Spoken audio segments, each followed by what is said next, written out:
dan terlihat darah sudah mulai mengalir dari telapak kakinya. Saat itu pikiran Rico sudah dikuasai oleh rasa lapar. Hal itu pun membuat dirinya gelap mata dan juga kalut. Rico yang akan memakan hewan di sana, ataukah dia malah yang menjadi santapan dari hewan-hewan buas Gunung Merapi?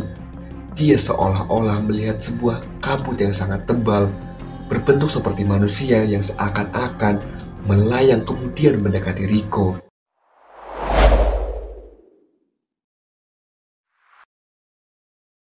Malam itu, Rico dia menangis sekencang-kencangnya. Dia teringat semua orang yang dia sayangi, sang ibu, keluarga, teman-teman yang tadi pagi ikut mendaki, Avi, Panji, Danis, Andik, Sigit, Al, Yayan. Ya, Rico, dia tidak ingin orang-orang yang dia sayangi menangis karena dia. Jadi, dalam hati Rico berkata, saya harus selamat dan juga harus tetap hidup. Hingga akhirnya Rico pun terlelap di dalam tidurnya. Keesokan paginya, Rico dibangunkan oleh terik matahari. Berbekal doa dan juga semangat yang kuat, dia pun mulai melanjutkan survival di hari yang kedua. Dia menghabiskan air yang hanya tersisa 2 tutup botol saja. Dan kini, dia memutuskan untuk menampung air kencingnya ke dalam botol sebagai cadangan air minum. Karena saat itu, Rico sama sekali tidak menemukan air. Karena batu-batuan yang cukup tajam dan juga tebing yang sudah tidak sanggup lagi untuk dilalui oleh Rico, dia pun memutuskan untuk kembali ke jalur antah berantah tadi dan berusaha kembali untuk menuju puncak Merapi. Dia berharap bisa kembali menemukan jalur yang benar untuk kembali ke basecamp New Selo. Rasa lapar akhirnya memaksa Rico untuk memakan tumbuhan yang ada di sekitar bebatuan. Tetapi sial bagi Rico, hanya rasa gatal di lidah yang dia rasakan. Rico sudah paham, jika lidah terasa gatal, berarti tumbuhan itu beracun. Akhirnya, dia hanya bisa minum air kencingnya sendiri yang ada di botol selama dalam perjalanan. Rasa sedih, bingung, dan juga takut, hanya itulah yang dirasakan oleh Rico selama perjalanan. Siang itu kakinya mulai terasa sangat perih, dan terlihat darah sudah mulai mengalir dari telapak kakinya. Dia pun mengusap darah tersebut dengan kain sarungnya, dan terlintaslah ide untuk merobek sarung tersebut, kemudian menjadikannya sebagai alas kaki. Meskipun dilanda dengan rasa cemas, sedih, takut, dan juga bingung, akan tetapi Rico masih merasa takjub ketika melihat keindahan lereng Gunung Merapi. Jurang dan juga tebing yang sangat luar biasa. Sungguh indah ciptaan Allah Subhanahu wa Ta'ala. Sore hari pun menjelang, dan sore itu Rico seperti mendapat sebuah keberuntungan. Dia melihat ada genangan air di atas sebuah batu yang cukup untuk 3 teguk. Alhamdulillah, perjalanan pun kembali dilanjutkan ke arah timur. Dan alhamdulillah, dia melihat sebuah pemukiman warga. Ya, meskipun masih cukup jauh, tapi Rico tetap merasa bersyukur. Saat itu hari sudah mulai sore, dan kini Rico kembali dibuat terpesona dengan keindahan lereng Gunung Merapi. Di sana alhamdulillah banyak air yang tertampung oleh bebatuan. Sehingga hari itu, Rico sudah tidak harus lagi untuk meminum air kencingnya sendiri. Ketika Rico sedang khusyuk mengumpulkan air, tiba-tiba saja dia melihat ada seekor unggas yang berwarna putih, seukuran ayam, di atas sebuah bongkahan batu. Jaraknya sekitar 50 meter dari tempat dirinya. Ya, itu adalah elang Jawa. Saat itu pikiran Rico sudah dikuasai oleh rasa lapar. Hal itu pun membuat dirinya gelap mata dan juga kalut. Dengan perlahan, dia pun mengendap-endap di belakang elang tersebut. Dia membuka pisau lipatnya. Dalam hatinya, paling tidak dia harus bisa mendapatkan telur elang tersebut. Rico pun semakin mendekati elang tersebut. Elang putih itu terlihat sedang menyuapi anak-anaknya. Hati Rico benar-benar luluh sore itu. Dia tidak tega, benar-benar tidak tega melihat keluarga kecil yang sangat bahagia. Dia pun melipat kembali pisau Victorinox-nya. Dan lagi-lagi, dia dikejutkan dengan keindahan alam Gunung Merapi. Si induk telah menyadari keberadaan Rico yang saat itu hanya berjarak sekitar 5 meter. Akan tetapi, bukannya si induk merasa marah ataupun kabur. Dia seakan-akan membiarkan Rico untuk melihat dan juga menikmati keindahan bulu cantik dari elang putih tersebut. Rico pun seakan terlena akan keindahan alam Gunung Merapi. Kini Rico kembali sadar bahwa kini dia sedang tersesat. Rico pun berpisah dengan keluarga kecil yang bahagia tersebut. Dan dia kembali menghadapi kenyataan bahwa dia harus segera kembali ke rumah dan bertemu dengan keluarganya yang sangat dia cintai. Rico melihat ke arah atas dan terlihat seolah-olah ada jalanan setapak. Dia merasa cukup senang dan bersyukur karena ternyata sudah bertemu dengan jalur manusia. Dengan sangat bersemangat dan juga dengan sisa-sisa tenaga yang ada, dia pun berusaha untuk menuju ke jalur tersebut yang berada di atas Rico. Akan tetapi ketika sampai di sana, sial bagi Rico. Dia sangat terkejut karena ternyata itu bukanlah jalur manusia. Itu adalah jalur binatang buas. Karena terlihat beberapa jejak binatang di sana. Jika dia terus mengikuti jalur tersebut, hanya ada dua pilihan bagi Rico. Rico yang akan memakan hewan di sana, ataukah dia malah yang menjadi santapan dari hewan-hewan buas Gunung Merapi. Akhirnya Rico pun kembali ke jalur sebelumnya. Kini dia harus bersiap, karena bulan akan segera menggantikan tugas sang matahari. Dia harus segera mencari tempat yang aman untuk berlindung, tempat untuk beristirahat dan juga menyimpan tenaga. Rico menemukan sebuah batu, tetapi ukurannya tidak sebesar batu yang kemarin, hanya cukup untuk menampung badannya saja. Tidak mengapa bagi Rico, karena cuaca kala itu tidak terlalu mendung seperti malam kemarin. Akan tetapi ternyata Tuhan berkehendak lain.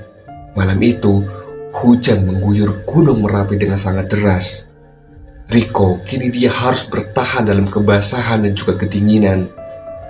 Dan ketika sedang menahan dingin, tiba-tiba saja dia seolah-olah melihat sebuah kabut yang sangat tebal berbentuk seperti manusia yang seakan-akan melayang kemudian mendekati Rico. Rico hanya bisa berdoa dan hingga tanpa sadar karena rasa lelah yang teramat sangat, Rico pun berhasil tertidur. Di dalam tenda, Rico, Avi, Danis dan juga Andik baru saja terbangun. Dan seperti biasa, Andik menyuruh Rico untuk membuat sarapan. Mereka pun tersenyum kepada Rico. Rico membuka nesting dan juga memasak nasi dan juga telur untuk segera sarapan. Dan ketika dia makan, keadaan mulai berubah. Rico pun terbangun karena saat itu dia muntah berkali-kali. Dia pun sadar, dia baru saja terbangun dari mimpi yang cukup indah. Hanya istighfar yang bisa Rico lakukan. Dia pun memaksakan tubuhnya agar bisa tertidur kembali. Akhirnya Rico pun terbangun dan kembali melanjutkan survival di hari ketiga. Berkah dari hujan semalam adalah terdapat banyak air yang tertampung di bebatuan. Rico pun mengumpulkan air tersebut ke dalam botolnya hingga hampir penuh. Rico pun sadar agar dia tidak mengalami gangguan mental, dia butuh untuk berkomunikasi. Dia pun mulai bernyanyi, berbicara seorang diri, dan seakan-akan berkomunikasi dengan Tuhan. Dengan botol yang sudah terisi air meskipun tidak penuh, Rico pun kembali meniti jalur terjal Gunung Merapi. Kini lagi-lagi dia dihadapkan dengan tebing yang sangat curam, lebih curam dari tebing-tebing sebelumnya. Kini, tebing di hadapan Rico kedalamannya sekitar 100 atau 150 meter. Rico tidak sanggup. Dia menyerah dengan tebing tersebut. Dan kini, dia orientasi medan dan mencari jalan lain untuk mencapai dasar tebing. Setelah beberapa menit dia berjalan, kini ia pun beristirahat. Dan tanpa sengaja, dia melihat seekor belalang. Dia pun menangkap belalang tersebut.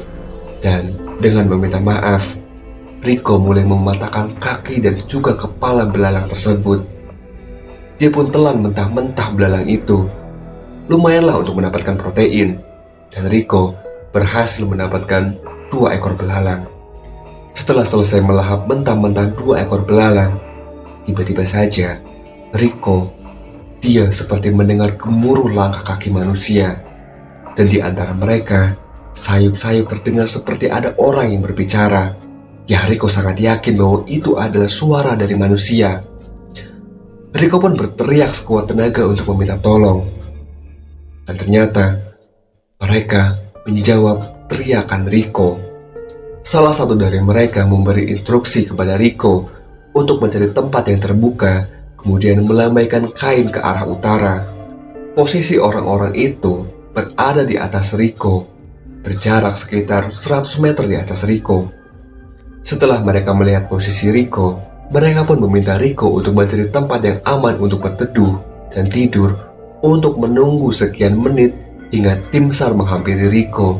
Dengan sabar dan jantung yang berdegup sangat kencang, akhirnya tim SAR pun berhasil menghampiri Rico. Orang pertama yang berhasil menghampiri Rico adalah Mbah Gondrong alias Agus Santosa. Tim SAR pun segera memberi Rico air minum dan juga roti isi coklat. Ternyata setelah berhari-hari tidak makan, tubuh Rico masih belum mampu untuk menerima makanan berat, hingga Rico pun akhirnya muntah berkali-kali. Tim SAR meminta Rico untuk berusaha menelan makanan, hingga tubuhnya bisa menerima makanan. Dan kalau sudah, itu berarti dia siap untuk melanjutkan perjalanan. Singkat cerita, sekitar jam 1 siang, Rico sudah siap dan kembali melanjutkan perjalanan. Celana warna abu-abu SMA yang Rico pakai terlihat sudah sangat hancur. Kemudian diganti dengan celana raincoat milik salah satu tim SAR. Kemudian, tubuh Rico dikenakan full body harness. Kemudian dikaitkan dengan tali webbing yang disambung cukup panjang. Rico kini tidak sendiri, sudah bersama tim SAR kembali menuju ke atas, menuju tempat di mana mereka pertama kali menemukan Rico. Dan ternyata, tempat itu adalah jalur pendakian Merapi via Deles yang terletak di sekitar pos 2. Kala itu cuaca kembali turun hujan. Rico pun diberi jas hujan oleh salah satu tim SAR. Dengan sisa-sisa tenaga yang ada, mereka pun melanjutkan perjalanan. Sepanjang perjalanan, Rico terus dihibur oleh tim SAR dan juga diajak mengobrol. Rico pun sempat terkejut mendapatkan informasi dari salah satu tim SAR bahwa Rico adalah korban ketiga dari tempat di mana Rico ditemukan tadi, dan 2 yang lainnya katanya tidak selamat. Sekitar jam 2 siang, Rico pun berhasil sampai di posko pendakian Gunung Merapi via Deles. Dia pun segera mendapatkan perawatan. Sekitar jam 8 malam, mobil ambulans pun datang, dan di sana ternyata sudah ada Avi. Mereka pun segera menuju ke rumah sakit Cakra Husada di Klaten. Di sana Rico mendapatkan perawatan yang sangat intensif di rumah sakit. Tidak lama, Rico pun mendengar suara dari sang ibu. Dan ternyata pihak keluarganya menyusul dari Surabaya. Sontak, tangis haru bercampur bahagia dan juga rasa syukur memenuhi ruangan tersebut.